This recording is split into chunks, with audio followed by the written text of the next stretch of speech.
요엘 2장 1절부터 17절까지 읽겠습니다. 시온에서 나팔을 불며 나의 성산에서 호각을 불어 이 땅 거민으로 다 떨게 할지니 이는 여호와의 날이 이르게 됨이니라. 이제 임박하였으니 곧 어둡고 캄캄한 날이요 빽빽한 구름이 끼인 날이라. 새벽빛이 산 꼭대기에 덮인 것과 같으니 이는 많고 강한 백성이 이르렀습니다. 이 같은 것이 자고 이래로 없었고 이후 세세에 없으리로다. 불이 그들의 앞을 사르며 불꽃이 그들의 뒤를 태우니 그 전의 땅은 에덴 동산 같았으나 그 후의 땅은 황무한 들 같으니 그들을 피한 자가 없도다. 그 모양은 말 같고 그 달리는 것은 기병 같으며 그들이 산도 꼭대기에서 뛰는 소리가 병거 소리와도 같고 불꽃이 초계를 사르는 소리와도 같으며 강한 군사가 항우를 벌이고 싸우는 것 같으니 그 앞에서 만민이 송구하여 하며 무리의 낯빛이 하얘졌도다. 그들이 용사같이 달리며 무사같이 성을 도위 잡고 오르며 각기 자기의 길로 행하되 그 항우를 어기지 아니하며 피차에 부딪히지 아니하고 각기 자기의 길로 행하며 병기를 충돌하고 나아가 상치 아니하며 성중에 뛰어들어가며 성 위에 달리며 집에 더위 잡고 오르며 도적같이 창으로 들어가니 그 앞에 땅이 진동하며 하늘이 떨며 1월이 캄캄하며 별들이 빛을 거두도다. 여호와께서 그 군대 앞에서 소리를 발하시고 그 진은 심히 크고 그 명령을 행하는 자는 강하니 여호와의 날이 크고 심히 두렵도다. 당할 자가 누구이랴. 여호와의 말씀에 너희는 이제라도 금식하며 울며 애통하고 마음을 다하여 내게로 돌아오라 하셨나니 너희는 옷을 찢지 말고 마음을 찢고 너희 하나님 여호와께로 돌아올지니어다. 그는 은혜로우시며 자비로우시며 노하기를 더디하시며 인애가 크시사 뜻을 돌이켜 재앙을 내리지 아니하시나니 주께서 혹시 마음과 뜻을 돌이키시고 그 뒤에 복을 끼치사 너희 하나님 여호와께 소제와 전제를 드리게 하지 아니하실는지 누가 알겠느냐. 너희는 시온에서 나팔을 불어 거룩한 금식일을 정하고 성회를 선고하고 백성을 모아 그 회를 거룩해 하고 장로를 모으며 소아와 젖 먹는 이를 모으며 신랑을 그 방에서 나오게 하며 신부도 그 골방에서 나오게 하고 여호와께 수종드는 제사장들은 낭실과 단 사이에서 울며 이르기를 여호와여 주의 백성을 긍휼히 여기소서. 주의 기업으로 욕되게 하여 열국으로 그들을 관할하지 못하게 하옵소서. 어찌하여 이방인으로 그들의 하나님이 어디 있느냐 말하게 하겠나이까 할지어다.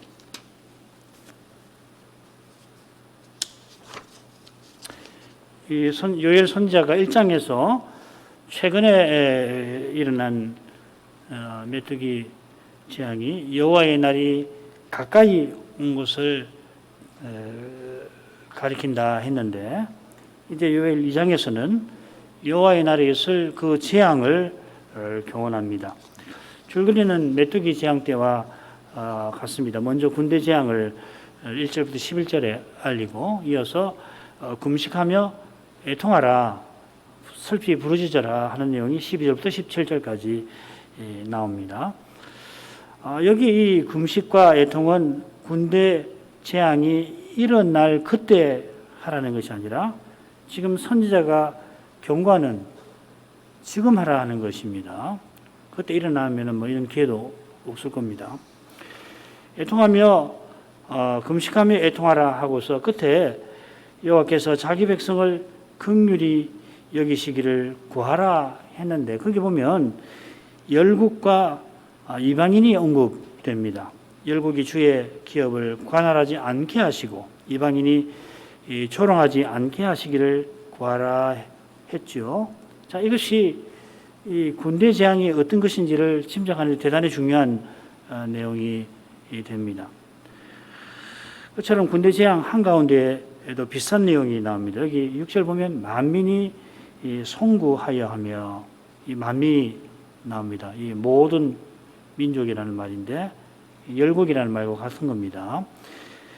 군대 재앙은 유다 백성이 아마도 바빌로니아에게 망하는 것을 우선적으로 가리키는 것 같아요. 우선 가리킨다는 말은 결국 종말에 하나님의 심판도 있을 거다 하는 걸 요엘의 예언이 암시하고 있다 하는 뜻이 됩니다.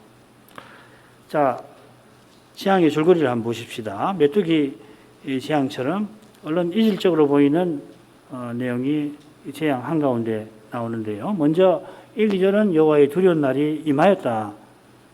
그 다음에 3절부터 5절에는 불이 황폐하게 하고 강한 군대같이 들이닥칠 거다. 천군인데.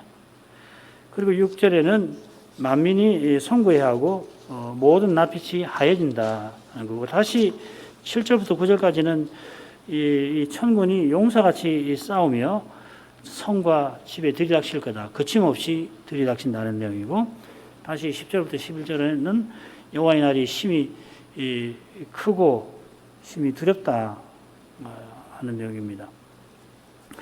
그러니까 단락 처음과 끝에 여호와의 날이라는 말이 나오죠. 1, 2절과 11절에 나오고요. 이 날이 크고 두려운 날이라는 것도 다 나옵니다. 왜 두려우냐면 이 강한 군대의 정복, 강한 군대의 공격과 정복이라고 하는 이미지로 표현됩니다. 강한 군대가 들이닥친다 하는 게 아니라 강한 용사 같이 그리한다. 뭐뭐와 같아라고 하는 말이 계속해서 나오죠. 실제로 강한 군대가 들이닥치기도 합니다. 이제를 보면 많고 강한 백성이란 말이 나오잖아요. 그게 전부는 아닌 거예요. 그 이유는 이 군대가 여호와께서 진두지휘하시는 군대인 데 있습니다. 여호와께서 자기 군대 앞에 천군이죠. 소리를 바라시고, 바빌로니아가 예루살렘을 황폐하는 일도 이 예언에 암시되어 있는데 그 일도 결국 여호와께 있음을 가리키는 겁니다. 그런데 그 일, 바빌로니아의 공격도 실은 여호와의 날을 가리키는 한 징조에 불과하다는 겁니다. 그날에는 1월이 캄캄하며 별들이 빛을 거둘 것입니다. 천지에 큰 변화가 올 것입니다. 자, 1, 2절을 읽습니다. 시온에서 나팔을 불며 나의 성산에서 호각을 불어 이 땅 거민으로 다 떨게 할지니 이는 여호와의 날이 이르게 됨이니라. 이제 임박하였으니 곧 어둡고 캄캄한 날이요 빽빽한 구름이 끼인 날이라. 새벽빛이 산 꼭대기에 덮인 것과 같으니 이는 많고 강한 백성이 이르렀습니다. 이 같은 것이 자고 이래로 없었고 이후 세세에 없으리로다. 나팔, 호각, 여기 호각이라는 말은 나오지 않지만은 이 사용된 표현을 보면은 호각이 암시되어 있습니다. 호세아 5장 8절과 똑같아요. 임박한 전쟁을 경고하는 것이죠. 이 호각은 대적을 치러 나갈 때 부는 은나팔이고, 나팔은 이 전쟁의 시작이나 침공을 알리는 이 뿔나팔입니다. 하나는 이 호각은 은으로 만드는 거고, 그 다음에 나팔은 이 짐승의 뿔로 만드는 것입니다. 사실 이 좀 용어가 좀 헷갈리죠, 그죠? 바뀌는 게 오히려 낫지 않나 할 정도로. 호각과 뿔나팔은 이 전쟁 외에도 각각 절기와 제사에도 사용됩니다. 15절에 보면은 성회를 알리기 위해서 나팔을 불어라 이렇게 되어 있죠. 지금은 큰 전쟁을 경고해서 나팔과 호각을 부는 겁니다. 부는 장소가 이 시온인데 시온을 나의 성산이라 합니다. 성산이라는 말은 성전이 있는 산이란 말이죠. 이것은 여호와께서 성전에 임재하시는 사실과 붙어 있습니다. 이 내 성산이라는 표현이 요엘에 한 번 더 나와요. 3장 17절인데 읽겠습니다. 그런즉 너희가 나는 내 성산 시온에 거하는 너희 하나님 여호와인 줄 알 것이라. 예루살렘이 거룩하리니 다시는 이방 사람이 그 가운데로 통행하지 못하리로다. 이건 여호와께서 장차 행하실 일을 예언한 것입니다. 여호와의 날에 행하실 일들이죠. 이스라엘이 장차는 거룩할 것입니다. 자, 이것은 가까이는 유다가 포로에서 돌아와서 예루살렘을 중건할 일을 가리킨다고 제가 여러 번 말씀드렸죠. 이것은 포로기와 관련된 관련해서 예루살렘을 거룩한 성이라고 부르는 것과 관계가 되었습니다. 우리는 거룩한 성이 익숙한데 이 거룩한 성 예루살렘은 포로기 이후에 사용되는 포로기 이후와 관련해서 사용되는 표현이라 그렇게 알고 계셔야 됩니다. 시온이 여호와의 성산인데 그리로 여호와께서 자기 군대를 이끌고 공격하십니다. 공격하시는데 그러시면서도 여전히 내 성산이라 하십니다. 이게 굉장히 참 중요한 거라는 걸 호세아서에서 여러 번 살폈죠. 이게 얼마나 무서운 전쟁인지 이 땅 거민으로 유대인입니다. 유대 백성으로 다 떨게 하라 합니다.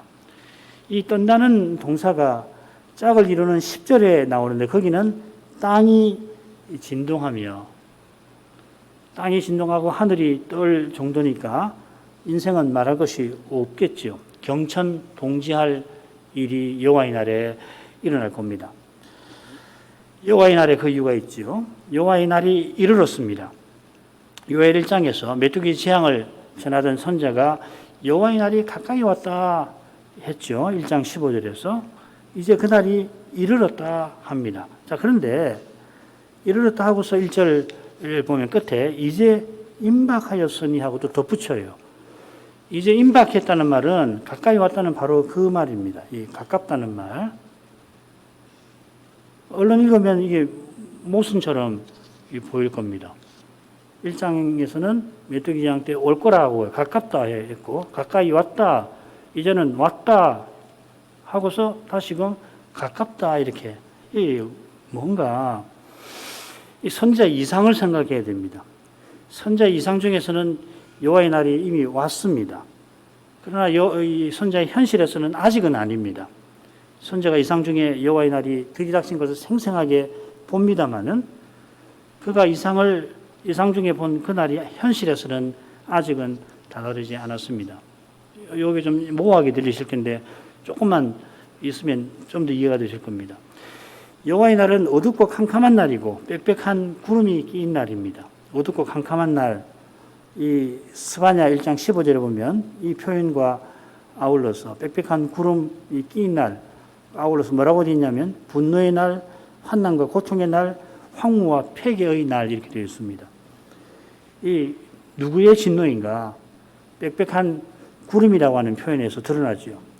이 표현은 영광구름을 가리키는 겁니다. 신명기 4장 11절에 이 용어가 영광구름에 그대로 사용됩니다. 여호와께서 영광구름 곧 불의 전차를 타시고 심판하려고 임하실 때 이 빽빽한 구름이 동반되는 겁니다. 물론 어둡고 캄캄함도 동반되죠. 사람의 눈에는 구름처럼 보이지만은 영광구름은 여호와께서 거느리시는 천군입니다. 시편 이 대표적이고 또 이 히브리서 인용된 히브리서 1장을 참고하셔야 되는데 이 천군이라는 것을 어디에 알 수 있냐면 11절에 나오죠. 여호와께서 자기 군대 앞에 소리를 발하신다. 아래 내용은 이 영광구름과 천사에 관한 내용입니다. 구름, 바람, 불꽃 이것이 결국 천사에 관한 내용이라는 것을 설명해 놨습니다. 여호와께서 임하시는데 이어지는 내용은 조금 어색합니다. 새벽빛이 산 꼭대기에 덮인 것과 같으니 이는 많고 강한 백성이 이르렀습니다. 새벽빛이 산들 위에 퍼지는 것 같이 새벽이 되어서 산 위에 빛이 온 산을 덮고 있는 것처럼 많고 강한 백성이 진영을 갖추고 들이닥치려 합니다. 이 백성이 천군을 가리킨다고 보고 군대라고 새기는 분들이 있습니다. 사실 2장 5절에 군사라는 말 같은 말이에요. 여기는 군사라고 번역하고 여기는 백성이라고 번역을 해놨습니다. 그런데 요엘서의 이 표현 암이라는 표현인데 이 경우를 제외하면은 다 백성, 민족을 가리킵니다. 이 암이라는 표현을 써서 성경을 보면은 이 개미나 사반의 무리를 암이라고도 표시하고 또 군대도 나타내기도 합니다만은 요엘 2장 5절에서 강한 군사라고 번역을 했지만 그냥 강한 군사라고 하지 않고 강한 군사가 싸우는 것 같다고 합니다. 좀 다르죠. 2절 지금 많은 백성, 크고 많은 백성하고 좀 다릅니다. 뭐 복잡한 것 생략하고 제 생각에는 선지자가 이상 중에서 두 가지 사실을 지금 겹쳐보는 게 아닌가 생각합니다.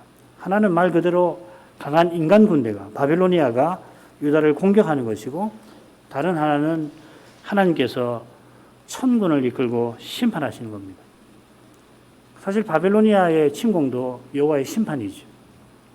그러니까 이게 이상 중에서는 이게 겹쳐 보이니까 지금 선지자가 겹쳐 보이는 것을 이게 쓰는 것 같아요. 이런 것은 전무후무합니다. 이 표현과 비슷한 표현이 메뚜기 재앙에도 나왔죠. 너희 날에나 너희 열조의 날에 이런 일이 있었느냐. 그런데 이번 재앙은 이전 그리고 현재만 아니라 이후로도 없는 것입니다. 메뚜기 재앙은 현재에도 이전에도 없는 것이고, 그죠? 이 일은 과거에도 현재에도 또 미래에도 없는 것입니다. 이것은 여호와의 그날에 있을 일이라 그럴 겁니다. 그런데 얼른 읽으면 이 재앙이 유일무이한 것이라는 취지가 분명하게 드러나지만은 이게 보십시오. 이후 세세 없으리로다 한 것은 여호와의 날과 얼른 어울리지 않는 것 같습니다. 여호와의 날이 마지막 날인데 어떻게 이후 세대를 말할 수 있느냐 하는 겁니다. 이것은 세례 요한이 주님의 사역에 관하여 이야기를 전해 듣고 주님께 질문을 드렸던 것과도 붙어 있습니다. 세례 요한은 예수님이 곧 마지막 심판을 행하실 줄 알았는데 예수님은 구원의 일을 여전히 힘쓰고 계셨던 것입니다. 요엘 선지자가 이상 중에 본 것을 이게 쑥 우리에게 전하는 것인데 무엇을 보았을까 잘 모르겠어요.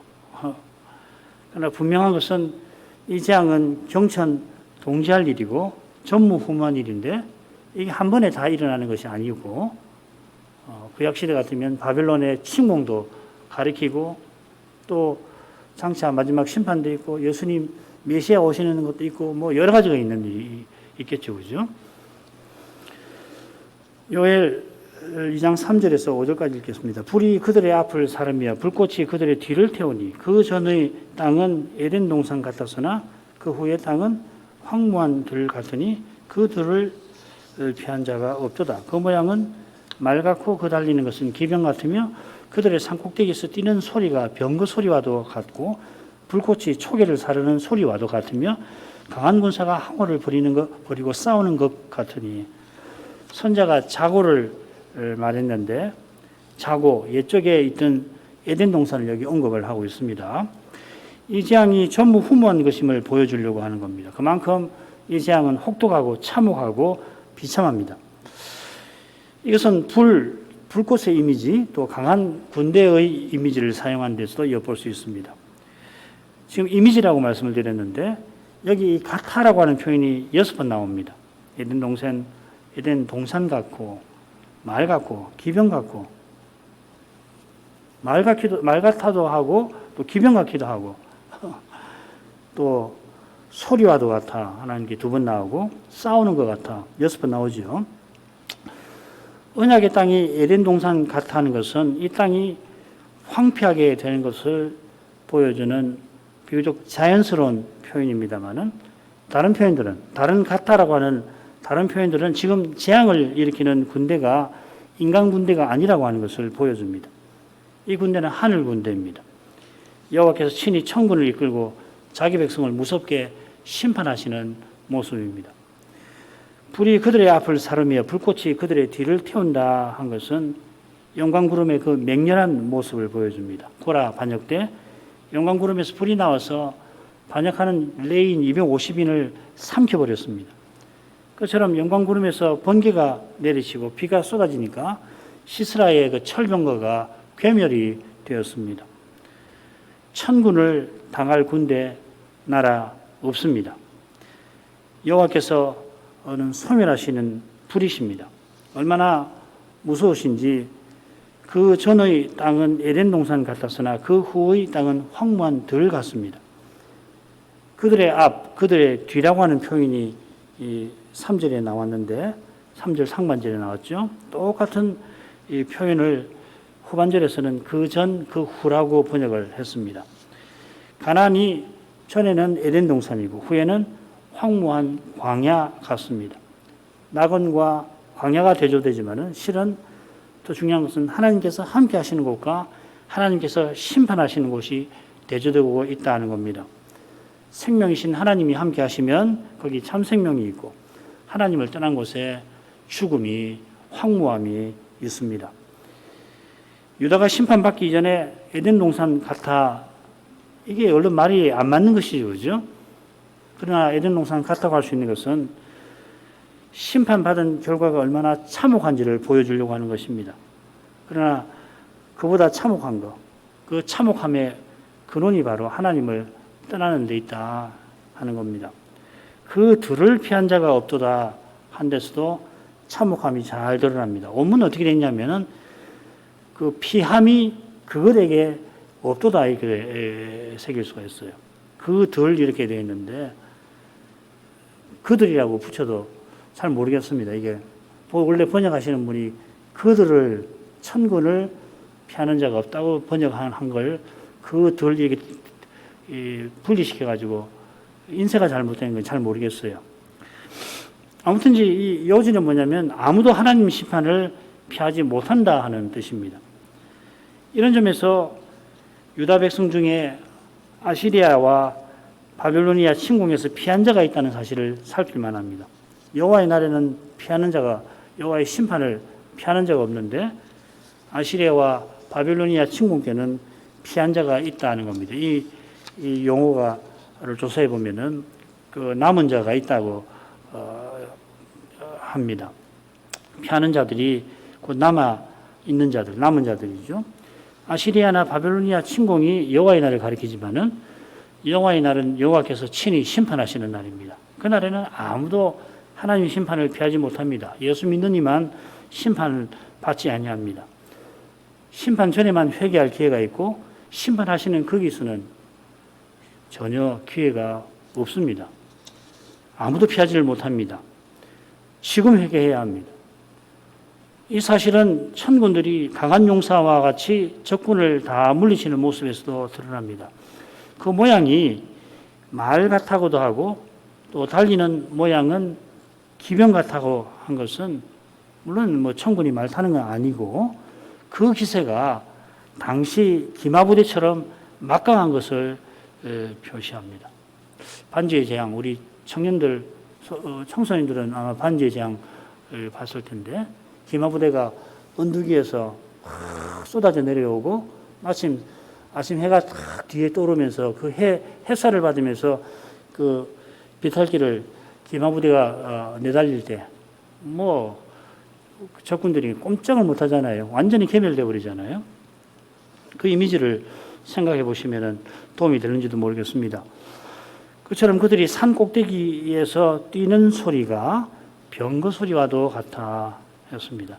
말이 끄는 전차들이 함께 내달릴 때 압도하는 소리를 내는 것처럼 천군은 압도적입니다. 이 많은 물소리와 같아 하는 표현이 있죠, 그죠? 그 압도적인 소리를 합니다. 거대한 대항이 일으키는 소리 말이에요. 우리 큰 파도가 들이닥칠 때 바닷가에서 큰 파도가 들이닥치는 걸 보면은 그 소리와 같다고 한 거하고 연관이 되는 겁니다. 산 꼭대기에서 뛴다고 했는데 이 산들은 나의 성산과 둘러싼 산들을 가리킬 겁니다. 천군이 시온을 공격하는 겁니다. 산 꼭대기에서 공격하는데 전차들이 내달리는 것처럼 압도적입니다. 그 앞에 시온 백성은 당랑 걷절도 못 됩니다. 사마귀가 전차 앞에서 싸우려고 덤비는 모습을 취하는 건데 그런 태도도 취하지 못한다는 겁니다. 불꽃이 초계를 사르는 소리와 같다는 게 바로 그 말이죠. 불꽃이 초계를 사르는 소리. 그냥 순간에 초계가 사라져 없어져 버리잖아요. 강한 군사, 백성이 항우를 벌이고 싸우는 것 같아 있는데 역사상 가장 강한 군사도 천군에 맞서지 못합니다. 6절로 가겠습니다. 그 앞에 만민이 송구하여 하며 무리의 낯빛이 하얘졌도다. 여호와의 날에 여호와께서 천군을 이끌고 여호와의 성산을 심판하시는데 갑자기 그 앞에서, 즉 천군들 앞에서 만민이 송구하여 합니다. 천군과 여호와도 포함시켜야 되겠죠. 그런데 이 천군을 가리키는 것 같아요. 여기서는 그 앞에서 만민이 송구하여 한다 했는데 이건 극심한 고통 중에 있는 걸 가리킵니다. 이 송구한다고 할 때 우리가 흔히 쓰는 표현보다 훨씬 이 구자 두려워한다는 표현의 강조가 가야 합니다. 여호와께서 심판하시는 것을 보고서는 두려움에 휩싸인 상태입니다. 이는 만민, 이 백성들이라는 말이거든요. 열국과 비슷한 겁니다. 이는 만민도 여호와의 심판을 받게 되는 것이죠. 그리고 이 심판이 요엘 3장 1절부터 15절에 다루어질 겁니다. 심판받는 이유가 거기 나옵니다. 요엘 3장 2, 3절에 보면은 그들이 이스라엘을 열국 중에 흩고 나의 땅을 나누었음이며 그들이 여호와의 백성을 공격하여 망하게 해서 심판받는 겁니다. 이는 유다가 아시리아에게 공격받고 바벨로니아에게 망하게 되는 것을 가리키겠죠. 그때 주변 나라들도 유다를 공격하고 해코지합니다. 대표적인 나라가 에돔이에요. 에돔은 혈적으로는 그 친척 아닙니까? 그런데 유다가 망할 때에 바벨로니아 편에 서서 유다를 괴롭히고 해코지했죠. 특별히 이 오바댜라고 하는 그 소선지서의 주제가 바로 이걸 다루고 있습니다. 에돔의 잘못을 특별히 지적하죠. 에돔이 바벨로니아와 합세해서 유다를 공격하고 예루살렘을 약탈했습니다. 여호와께서 이 에돔을 심판하신다 하고 오베다가 전하는데 그게 만민을 심판하시는 징조라고 합니다. 오베다 1장 15절부터 21절까지인데 15절이 바로 그것입니다. 여호와의 만국을 벌할 날이 가까이 왔나니 여호와의 날이죠. 너의 행한 도로 에돔입니다. 너도 받을 것인즉. 이런 내용에 비추어서 2절에 많고 강한 백성이 이르렀다 한 것이나 5절에 강한 백성이 항우를 버리고 싸우는 것 같아라고 하는 것은 아시리아나 특별히 바벨로니아의 침공을 가리키는 것 같습니다. 이 침공도 이 바벨로니아의 침공도 메뚜기 재앙과 마찬가지로 여호와의 날을 가리키는 겁니다. 선지자가 여호와의 날을 보는데 그 여호와의 날에 이르기까지 여러 사건들을 겹쳐서 보고 있다는 것이 이 말입니다. 무리의 낯빛이 하얘졌도다. 만민의 모든 얼굴이 겁에 질린 모습을 표시합니다. 6절에 처음 나오는 그 앞에라는 말에 그 얼굴이라는 표현이 거기 있습니다. 그 파님이라는 말, 그 파나브, 이 파님이라는 말이 얼굴이라는 말이거든요.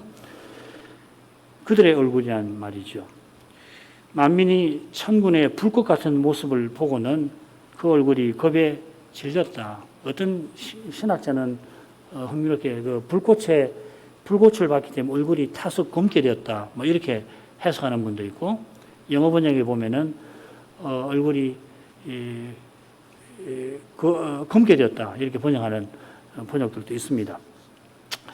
그 다음으로 가죠. 7절부터 9절. 그들이 용사같이 달리며 무사같이 성을 더위 잡고 오르며 각기 자기의 길로 행하되 그 항우를 어기지 아니하며 피차에 부딪히지 아니하고 각기 자기의 길로 행하며 병기를 충돌하고 나아가나 상치 아니하며 성중에 뛰어 들어가며 성 위에 달리며 집에 더위 잡고 오르며 도적같이 창으로 들어가니. 이 둘째 부분하고 이 부분하고 짝이 되지요. 이번에는 천군의 일사불란하고 거침없는 공격을 묘사하고 있습니다. 그들은 용사 같고 무사 같습니다. 전쟁의 사람이라는 말인데 차라리 전사가 낫지 않을까. 아무튼 이제 용사같이 달리고 무사같이 성을 더위 잡습니다. 이 더위 잡는다는 말 아시죠? 그죠? 뭘 붙잡고 기어 오르는 거죠. 그죠?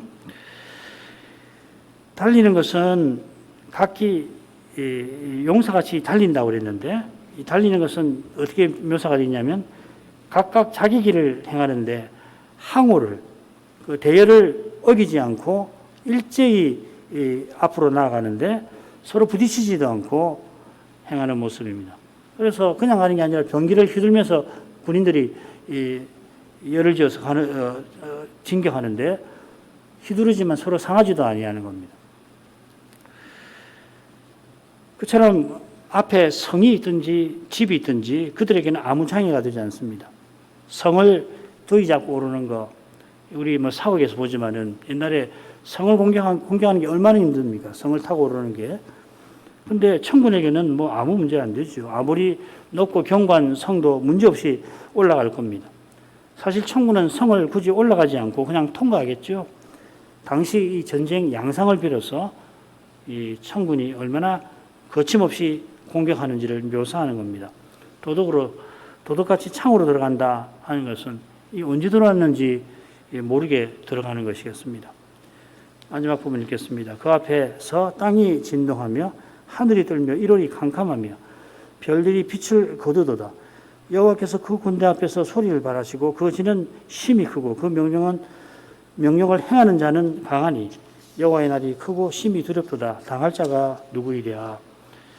선자는 6절과 비슷하게 여기 그 앞에서라는 말로 시작하고 있습니다. 여기서 그는 여호와를 가리킵니다. 그 앞에서 이 표현을 쓰는데 보면 여호와를 가리키는 경우가 많습니다. 여기도 그렇습니다. 여호와께서 천군을 진두지휘하실 때에 천군의 용맹함에 만민이 두려워하는데 여호와 앞에서 땅이 진동하고 하늘이 떱니다. 이것은 여호와의 날이 시온 백성만 아니라 만민을 심판하는 날이라서 그러한 것입니다. 선자들은 이 여호와의 날이 세상 역사의 끝이라고 봤습니다. 역사의 끝이라 하늘과 땅마저도 변화가 일어납니다. 베드로 사도는 8사람 외에 온 인류가 심판받은 이 노아의 홍수를 설명할 때 뭐라고 설명하냐면 이로 말미암아, 여기 이라는 말은 말씀입니다. 그때 세상은 물의 넘침으로 멸망하였으되 합니다. 말씀드린 대로 이로 말미암아의 이는 5절에 하나님의 말씀입니다. 하나님의 말씀으로 말미암아 하나님이 경고하신 대로 그때 세상이 멸망했습니다. 그래서 생긴 게 뭐냐면 이제 하늘과 땅, 지금 하늘과 땅, 지금 세상이라는 겁니다. 그렇다면 그때 세상은 창세 때 하늘과 땅을 말하겠죠. 베드로 후서에는 세 개의 세상이 있습니다. 창세 때 만들어진 세상, 그 다음에 노아 홍수 후에 지금 세상, 그리고 재림 때 있을 새하늘과 새 땅, 이 세 개의 세상을 말하는 것입니다. 지금 하늘과 땅은 그때 세상처럼 동일한 말씀으로 망하는데 물로 망한 그때 세상과 달리 불로 망할 거다. 뜨거운 불에 살라질 것이다 합니다. 요엘이 10절에서 땅과 하늘과 일월과 별들에 관하여 말하는 것은 이 마지막 심판과 붙어 있을 것입니다. 이 심판은 여호와께서 그 군대 앞에서 소리를 발하시는 전쟁과 붙어 있습니다. 계시록은 이 마지막 전쟁에 대해서 여러 군데에서 우리에게 전합니다. 가장 대표적인 것이 19장인데요.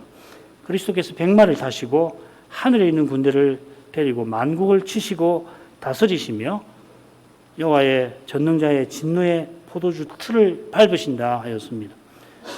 짐승과 땅의 임금들과 그 군대가 모여서 백마 타신 그리스도와 그분의 군대와 전쟁을 감히 일으킵니다. 그러나 짐승과 거짓 선지자와 짐승의 표를 받고 그의 우상에게 경배하던 자들이 모두 불못에 던져집니다. 요엘이 이상 중에 본 전쟁 재앙이 어떤 것인가 우리는 다 알지 못합니다만은 그에게 계시를 주신 여호와께서 친히 말씀하신 대로 이루시고 또 이루실 것입니다. 그런 점에서 백마 타신 그리스도의 입에서 예리한 검이 나와서 만국을 치시고 대적하는 이들을 죽이실 것이라 하는 말씀에 주목할 만합니다. 그리스도의 입에서 나오는 예리한 검은 그분의 말씀, 심판의 말씀입니다. 그 심판의 말씀에 원수와 그 군대가 망할 것입니다. 그분의 이름이 하나님의 말씀이시고 충신과 진실이시니까 틀림없이 말씀하신 대로 충실하게 신실하게 이루실 것입니다.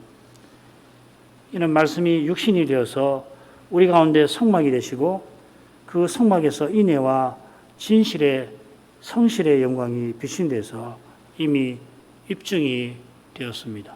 예수님의 성육신 그리고 십자가와 부활에서 말입니다. 선자는 자기 시대의 위대한 전쟁에 견주어서 여호와와 그분의 군대가 얼마나 강력한지를 묘사합니다.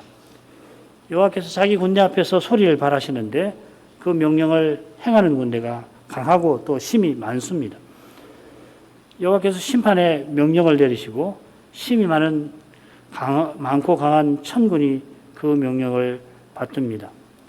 심판을 시행하시는 여호와의 날은 크고 두렵습니다. 아무도 그 심판을 견디지 못합니다. 견디는 이는 오직 그리스도를 믿는 자들입니다. 그분의 입에서 나오는 복음을 겸손히 듣는 이가 저 두려운 시대를 분별하고 이깁니다. 백마 타신 주님께서 마지막 전쟁을 위하여 하늘에 있는 군대를 이끄신다고 했는데 이걸 조사해 보면 이 군대는 천사만 아니라 성도도 거기 가담합니다. 주님께서 거룩한 전쟁을 치르실 때에 성도도 그리스도와 함께하고 그리스도의 승리에 참여합니다. 그처럼 재림 직전에 저 그리스도가 극심한 미혹과 핍박을 주님의 교회에 가하겠습니다마는 틀림없이 주님이 함께 하셔서 핍박과 미혹을 이기게 하실 것입니다. 그처럼 마지막 심판 앞에서 주님의 사랑에 감사하여 능히 견디게 하실 뿐만 아니라 그리스도와 함께 심판에 참여하게 하실 것입니다. 그만큼 하죠. 요엘은 이상 중에 여호와의 날에 있을 두려운 재앙에 관하여 전합니다. 여호와께서 천군을 진두지휘하시며 이스라엘은 물론이고 다른 모든 민족을 심판하십니다.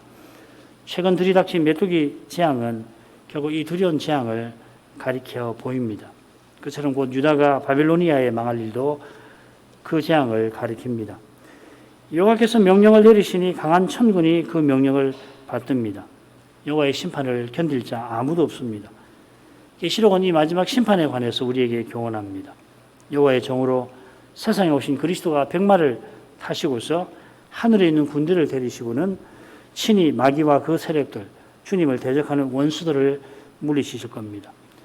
계시록이 어떻게 주님이 물리치시는지를 인상 깊게 설명하는데 그분의 입에서 나오는 예리한 검으로 하실 것입니다. 이것은 주님이 심판의 말씀으로 마귀와 그 모든 세력을 멸하실 것을 가리킵니다. 그 일에 주님의 입에서 나온 복음의 말씀을 받는 성도도 가담하게 하십니다. 이제도 주님께서 복음의 말씀을 전하고 받게 하셔서 신비한 방식으로 죄와 죽음의 권세에 대하여 주님의 승리를 거두고 계십니다. 그 방식이 곧 그리스도의 남은 고난을 채우는 것이고 우리가 주님과 함께 고난 받는 방식입니다. 당장에는 말씀대로 행하는 길이 고난이겠지만은 그 길이 반드시 영원한 생명의 영원한 나라로 이어질 것입니다. 우리 앞에 들이닥친 현실이 어떠하든지 곧 들이닥칠 현실이 어떠할지라도 우리가 주의 말씀을 겸손히 듣고 믿음으로 행해야 할 것입니다. 이러한 은혜를 함께 구하겠습니다. 신학교와 신학생들을 위해서 기도해 주십시오. 다시 기도하겠습니다. 거룩하신 아버지, 요엘 선지자가 메뚜기 재앙이 가리켰던 그 주의 날이 마침내 이르게 되면 어떠한 재앙이 있는지 이상 중에서 그것을 보고서 주의 백성들더러 그 죄를 회개하고 하나님 앞에 부르짖도록 권고한 것을 이날에도 살폈습니다. 선지자가 이상 중에 하나님의 계시를 받는 이 거룩하고 신비한 일에 관하여 여전히 저희가 깨닫는 것은 부족하다는 것을 고백합니다. 인생이 하나님의 계시를 받다니 얼마나 신비한 일입니까? 오직 성신께서 하나님 마음에 품고 계시는 비밀을 다 아시고 그 비밀을 깨닫게 하시듯이 성신께서 선자를 하늘 의전에 이끌어서 거기서 삼위께서 친히 정하시고 행하시는 그것을 듣고 보게 하신 줄로 압니다. 때로는 이상을 보게 하시고 이상 중에서 드러난 계시를 깨달은 대로 선자가 당대의 교회에게 오고 오는 교회를 위하여 전하게 하셨습니다. 다니엘이 느부갓네살이 꾼 꿈과 같은 그 계시를 흉측한 짐승들과 인자에 관한 이상에서 보았을 때 거기서 오실 메시아와 하나님 나라를 깨닫고 전한 것은 그가 고백한 대로 성신께서 지혜와 총명을 다니엘에게 주신 덕분이었던 것을 압니다. 그처럼 저희가 요엘 선지자가 이상 중에서 본 것을 정확하게 알지는 못하지만은 성신께서 사도를 통하여 분명히 계시하신 그것을 통하여서 반드시 알아야 할 것을 알고 붙들어야 할 것을 붙들게 해주실 것을 믿습니다. 저희에게는 이미 이루어진 일들도 요엘이 보았겠지만은 저희에게도 아직 이루어지지 아니할 일들을 그가 함께 본 줄 압니다. 이미 이루어진 일들에 관하여는 저희도 세례 요한보다 낮지만은 아직 이루어질 일에 관해서는 사도의 계시를 의지하여 겸손히 계속 깨닫게 해주시기를 구할 뿐입니다. 요엘이 계시한 대로 여호와께서 장차 천군을 이끌고 자기 백성만 아니라 만민을 심판하러 오실 것입니다. 계시록에서 사도는 그리스도께서 백마를 타시고 하늘에 있는 군대를 데리고 그 일을 행하실 것을 예언하였습니다.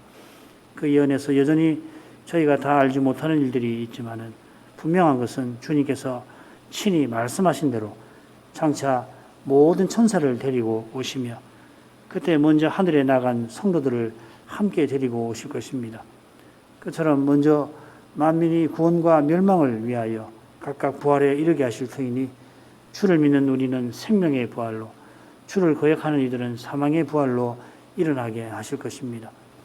그 직후에 주님께서 주를 믿고 주의 형제를 주님처럼 대접한 이에게는 창세로부터 약속된 아버지의 나라를 상속하라 복 주실 것이며, 주의 형제를 알아보지 못하고 주님을 부대접하던 이들에게 아버지께서 정하신 영벌에 처하게 하실 것입니다. 성경은 바로 그 일에 성도도 참여하게 하실 것을 암시합니다. 주님께서 마귀와 그 세력을 모두 심판하셔서 불못에 던지실 그때에 거기에 저희도 함께하게 하실 것입니다. 물론 주의 입에서 나오는 그 예리한 검, 심판의 말씀으로 주께서 이 모든 일을 친히 이루어 내실 것입니다.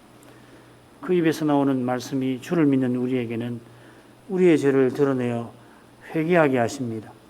주의 말씀의 거룩한 빛에 우리의 죄가 숨기지 않게 하셔서 그 죄를 회개하여 오직 그리스도만을 의지하며 다만 주를 쫓아 행하도록 이끌어 주십니다.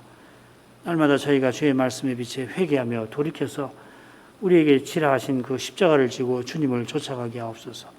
그 길이 고난의 길이지만은 거기에 주의 신비가 나타납니다. 주의 신비한 승리가 거기에 약속되어 있습니다.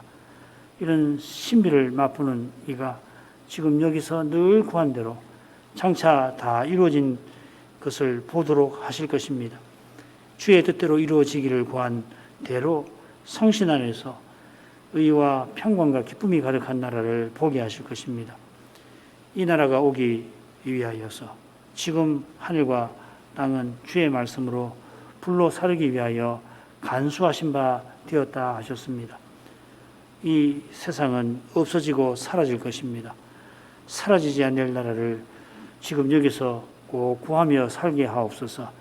예수님의 이름으로 기도합니다. 아멘.